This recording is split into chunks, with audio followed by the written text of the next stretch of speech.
Lahore central jail में 23 मार्च 1931 की शुरुआत किसी और दिन की तरह ही हुई थी। फर्क सिर्फ इतना था कि रात आई जबरदस्त आंधी सुबह होते होते सुहानी बयार में बदल गई थी।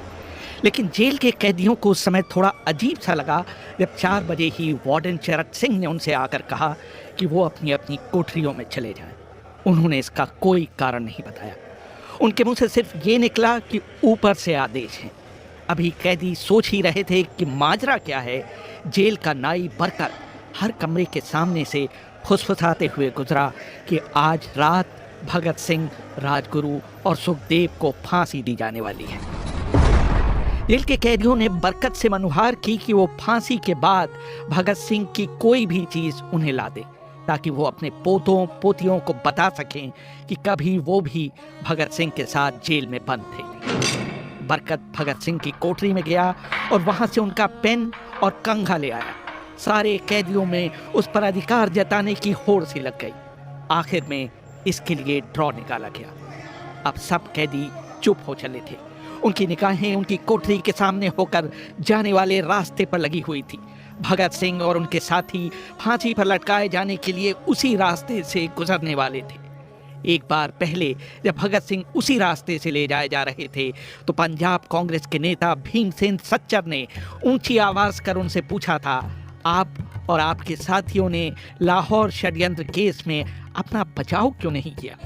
भगत सिंह का जवाब था, इनकलाबियों को मरना ही होता है, क्योंकि उनके मरने से ही उनका अभियान मजबूत होता है, अदालत में अपील से नहीं।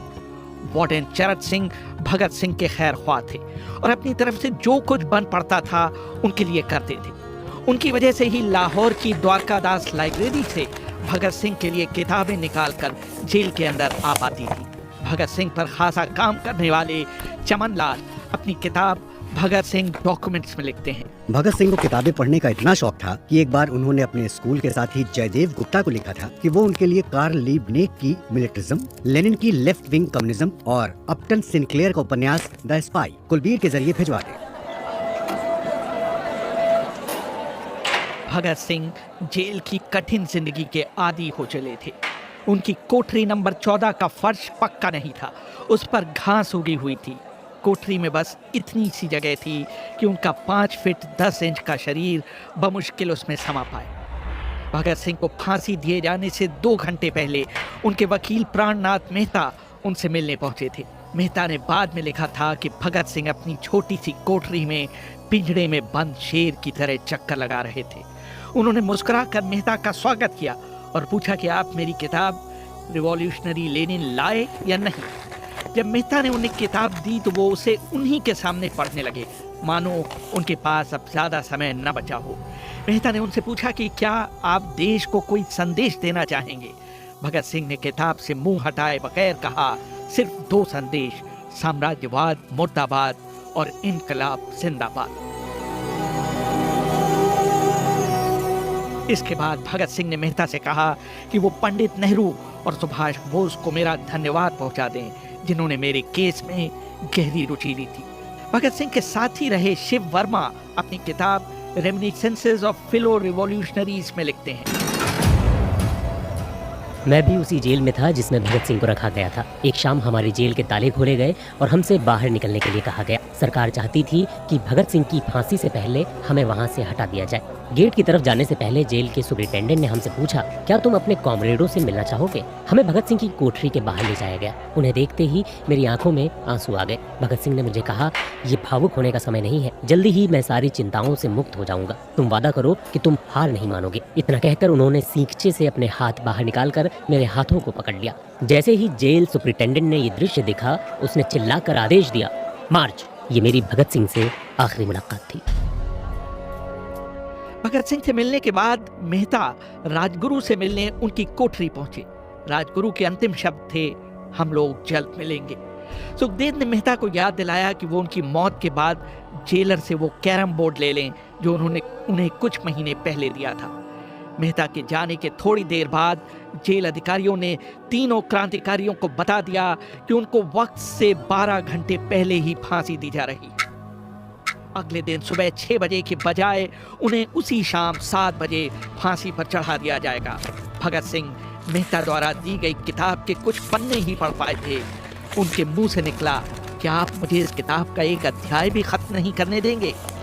भगत सिंह ने जेल के मुस्लिम सफाई कर्मचारी बेबे से अनुरोध किया कि वो उनके लिए उनको फांसी दिए जाने से एक दिन पहले शाम को अपने घर से खाना लाए, लेकिन बेबे भगत सिंह की ये इच्छा पूरी नहीं कर सके, क्योंकि भगत सिंह को 12 घंटे पहले फांसी देने का फैसला ले लिया गया और बेबे को जेल के गेट के अंदर घुसने ही नहीं दिया गया। थोड़ी देर बाद तीनों क्रांतिकारियों को फांसी की तैयारी के लिए उनकी कोठरियों से बाहर निकाला गया। भगत सिंह, राजगुरु और सुखदेव ने अपने हाथ आपस में जोड़े और अपना प्रिय आजादी गीत गाने लगे। कभी वो दिन भी आएगा कि जब आजाद हम होंगे, ये अपनी ही जमीन होगी, ये अपना आसमां होगा। फिर इन तीनों का एक एक करके वजन लिया गया। सबके वजन पहले से बढ़ गए थे। इन सब से कहा गया कि अपना आखिरी स्नान करें। फिर उनको काले कपड़े पहनाए गए, लेकिन उनके चेहरे खुले रहने दिए गए। चरत सिंह ने भगत सिंह के कान में फुसफुसाकर कहा कि वाहे गुरु को याद करो। भगत सिंह बोले, पूरी जिंदगी तो मैंने ईश्वर को याद नहीं किया। असल में मैंने कई बार गरीबों के क्लेश के लिए ईश्वर को कोसा भी है। अगर मैं अब उससे माफी मांगू तो वो कहेगा कि इससे बड़ा डरपोक कोई नहीं है। इसका अंत नजदीक आ रहा है, इसलिए ये माफी मांगने आया है। जैसे ही जेल की घड़ी ने 6 बजाए, कैदियों ने दूर से आती कुछ पद चापें सुनी। उनके साथ भारी बूटों के जमीन पर पड़ने की आवाजें भी आ रही थी। साथ में एक गाने का भी दबा हुआ स्वर सुनाई दे रहा था, सरफरोशी की तमन्ना अब हमारे दिल में है। तभी अचानक जोर जोर से इनकलाब जिंदाबाद और हिंदुस्तान आज़ाद हो के नारे सुनाई देने लगे। फांसी का तख्ता पुराना था, लेकिन फांसी देने वाला काफ़ी तंदुरुस्त था। फांसी देने के लिए मसी जल्लाद को लाहौर के पास शाहदरा से बुलवाया गया था। भगत सिंह इन तीनों के बीच में खड़े थे। वो अपनी माँ को दिया गया वो वचन पूरा करना चाहते थे कि वो फांसी के तख्ते से इनकलाब जिंदाबाद का नारा लगाएंगे। भगत सिंह पर किताब लिखने वाले प्रोफेसर मलविंदर जीत सिंह वराइच लिखते हैं, लाहौर जिला कांग्रेस के सचिव पिंडी दास सोंधी का घर लाहौर सेंट्रल जेल से बिल्कुल लगा हुआ था। भगत सिंह ने इतनी जोर से इनकलाब जिंदाबाद का नारा लगाया कि उसकी आवाज सोंधी के घर तक सुनाई दी। उनकी आवाज सुनते ही जेल के दूसरे कैदी भी नारे लगाने लगे थे। तीनों युवा क्रांतिकारियों के गले में फांसी की रस्सी डाल दी गई, उनके हाथ और पैर बांध दिए गए। तभी जल्लाद ने पूछा, सबसे पहले कौन जाएगा? सुखदेव ने सबसे पहले फांसी पर लटकने की हामी भरी। जल्लाद ने एक एक कर रस्सी खींची और उनके पैरों के नीचे लगे तख्तों को पैर मारकर हटा दिया। काफी देर तक उनके शव तख्तों से लटकते रहे। बाद में उन्हें नीचे उतारा गया और वहां मौजूद डॉक्टरों लेफ्टिनेंट कर्नल जे नेल्सन और लेफ्टिनेंट कर्नल NS सोधी ने उन्हें मृत घोषित किया। कुलदीप नैयर अपनी किताब विदाउट फियर में लिखते हैं, एक जेल अधिकारी पर फांसी का इतना असर हुआ कि जब उससे कहा गया कि वो मृतकों की पहचान करे तो उसने ऐसा करने से इनकार कर दिया। उसे उसी जगह पर निलंबित कर दिया गया। बाद में एक जूनियर अफसर ने ये काम अंजाम दिया। पहली योजना थी कि इन सब का अंतिम संस्कार जेल के अंदर ही किया जाएगा, लेकिन फिर ये विचार त्यागना पड़ा क्योंकि अधिकारियों को आभास हुआ कि जेल से धुआं उठते देख बाहर खड़ी भीड़ जेल पर हमला कर सकती है। इसलिए जेल की पिछली दीवार तोड़ी गई। उसी रास्ते से एक ट्रक जेल के अंदर लाया गया और उस पर बहुत अपमानजनक तरीके से उन शवों को एक सामान की तरह फेंक दिया गया। पहले तय हुआ था कि उनका अंतिम संस्कार रावी के तट पर किया जाएगा, लेकिन रावी में पानी बहुत ही कम था, इसलिए सतलज के किनारे शवों को जलाने का फैसला लिया गया। उनके पार्थिव शरीर को फिरोजपुर के पास सतलज के किनारे लाया गया। तब तक रात के 10 बज चुके थे। इस बीच उप पुलिस अधीक्षक कसूर सुदर्शन सिंह कसूर गांव से एक पुजारी जगदीश अचरज को बुला लाए। अभी उनके शवों में आग लगाई ही गई थी कि लोगों को इसके बारे में पता चल गया। जैसे ही ब्रिटिश सैनिकों ने लोगों को अपनी तरफ आते देखा, वो शवों को वहीं छोड़कर अपने वाहनों की तरफ भागे। सारी रात गांव के लोगों ने उन अधजले शवों के चारों ओर पहरा दिया। अगले दिन दोपहर के आसपास जिला मजिस्ट्रेट के दस्तखत के साथ लाहौर के कई इलाकों में नोटिस चिपकाए गए, जिसमें बताया गया कि भगत सिंह, सुखदेव और राजगुरु का सतलज के किनारे हिंदू और सिख रीति से अंतिम संस्कार कर दिया गया। इस खबर पर लोगों की कड़ी प्रतिक्रिया आई और लोगों ने कहा कि इनका अंतिम संस्कार करना तो दूर, उन्हें पूरी तरह जलाया भी नहीं गया। जिला मजिस्ट्रेट ने इसका खंडन किया, लेकिन किसी ने उस पर विश्वास नहीं किया। इन तीनों के सम्मान में 3 मील लंबा शोक जुलूस लाहौर के नीला गुंबद से शुरू हुआ। पुरुषों ने विरोध स्वरूप अपनी बाहों पर काली पट्टियां बांध रखी थीं और महिलाओं ने भी काली साड़ियां पहन रखी थीं। लगभग सभी लोगों के हाथ में काले झंडे थे। लाहौर के मॉल से गुजरता हुआ जुलूस अनारकली बाजार के बीचों बीच जा रुका।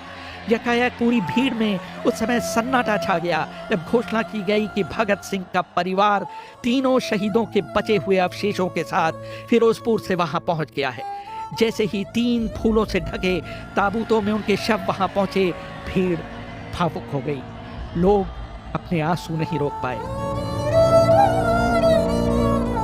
वहीं पर एक मशहूर अखबार के संपादक मौलाना जफर अली ने एक नज्म पढ़ी जिसका लब्बुलबाब था कि किस तरह इन शहीदों के अधजले शवों को खुले आसमान के नीचे जमीन पर छोड़ दिया गया। उधर भगत सिंह की फांसी के बाद वार्डन शरद सिंह सुस्त कदमों से अपने कमरे में पहुंचे और फूट फूट कर रोने लगे। अपने 30 साल के करियर में उन्होंने सैकड़ों फांसियां होती देखी थीं, लेकिन किसी ने मौत को इतनी बहादुरी से गले नहीं लगाया था जितना भगत सिंह और उनके 2 कॉमरेडों ने। कम से कम उस समय किसी को इस बात का अंदाजा नहीं था कि 16 साल बाद उनकी शहादत भारत में ब्रिटिश साम्राज्य के अंत का एक कारण साबित होगी और भारत की जमीन से सभी ब्रिटिश